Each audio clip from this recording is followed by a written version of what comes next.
What is going on today, guys? So today we're going to go over a little bit of a market recap. It's still very early in the day. Hopefully we might see some live activity. I may be able to trade while I'm actually doing this video because we still are very early. It's only about 10:47, so about 11 o'clock. So we still definitely have some opportunities in the market, and hopefully we can capture those while I'm actually videoing this. So we'll see, but let's get into it.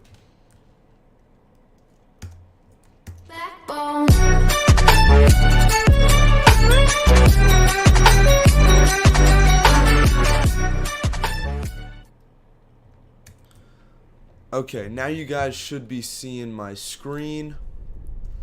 Good stuff. Let's see. All right, awesome. Perfect. Okay, so right now we actually got AETI popping up a little bit. This morning I was definitely watching UGAS and DGAS. The volatility between UGAS and DGAS is amazing. /NG was uptrending crazy this morning. As you could see, we were making this beautiful pattern up here, and we've just been kind of downtrending ever since. No real like insane plays, but this would have been a great capture here, but I did not get on that. I was watching this pre-market for a possible play. What I liked about this was that it was going to break over this previous resistance around 148 for a double top breakout, and that is exactly what we had. We broke out and we kept uptrending. Beautiful uptrend, beautiful higher lows and higher highs. As you can see, we kind of topped out around this strong resistance up top there, and this is the time I was looking to get in. I was in English class here, and I was kind of looking to get in this play, but then I was like, it's very overextended, so I looked over to UGAS. DGAS, my bad. As you can see, DGAS has just been getting demolished pre-market, and I wanted to buy the dip, sell the rip a little bit here, but as you can see, we kept making these lower lows and lower lows, and so I didn't really necessarily want to buy in on a falling knife, because I couldn't really tell where this stock was actually going to go to and then bounce real nice, because that obviously has not really happened unless it was this area around $49. But as you can see, if we go and look at this, I did like this play around $49 because it was filling this gap here. So as you can see, it tapped around $49. I was actually waiting for this 48.21 price level to reach, and then I was going to buy in at the dip because that would have fully filled the gap, but this was a partial gap fill reversal, so we partially filled the gap and then we started uptrending. So I didn't make the play because it didn't meet my criteria, my trade plan as to what I was thinking was going to happen, so I didn't want to get FOMO and get into something that I didn't really agree with necessarily. So that play did not happen. ATOS, I don't think anything's going on. Yeah, just a lot of downtrending. AETI, as you can see, we are kind of flagging right now. So this is also a double bottom here, kind of making a descending triangle pattern. But this could, you never know in these markets. I mean, definitely could fake you out and then fly up. So you never know. I'll definitely be watching this, but I definitely am more bearish towards AETI than bullish. NVLN, as you can see, we were killing it.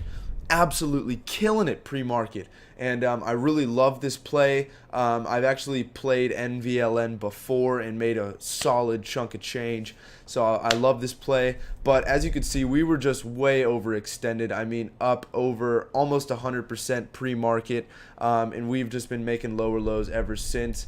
Very, very choppy.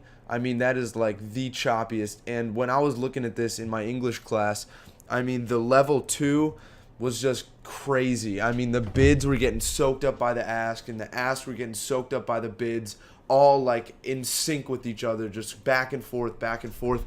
Very, very choppy, very volatile. I wasn't liking it, and therefore I did not play it. And as you can see, we were just some weird choppiness. That's really all that I could say. But not a play that I saw much value in, so I did not go with it. MBRX, I actually really like this play.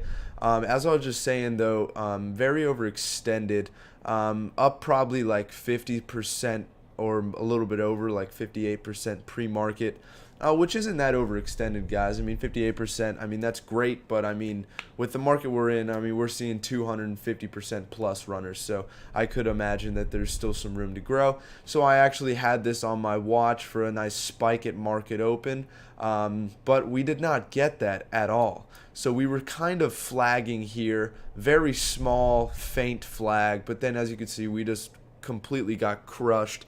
Once again, this was another weird level 2.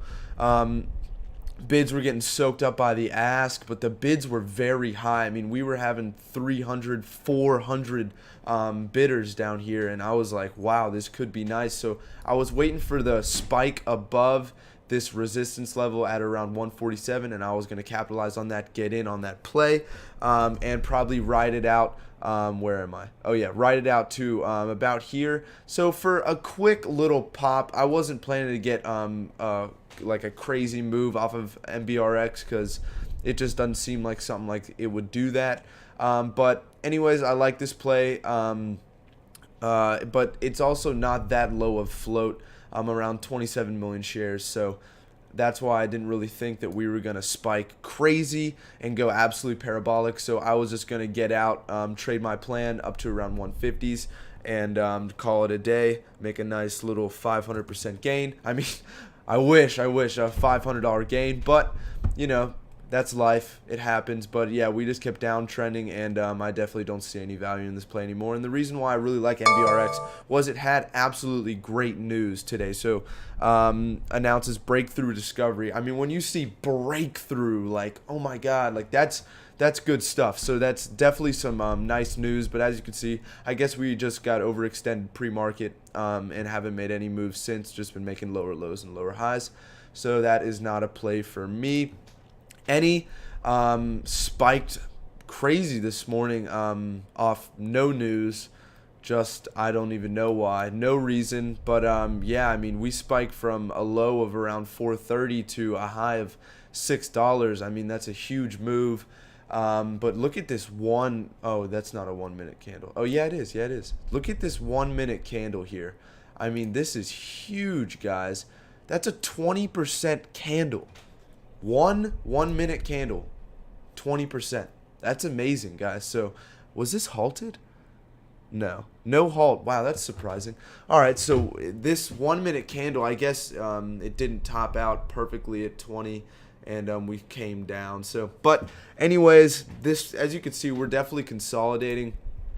Usually this does not mean this is flagging necessarily. I don't really like plays that really fly up and then consolidate in the middle. Usually do something the next day, possibly for maybe a morning spike.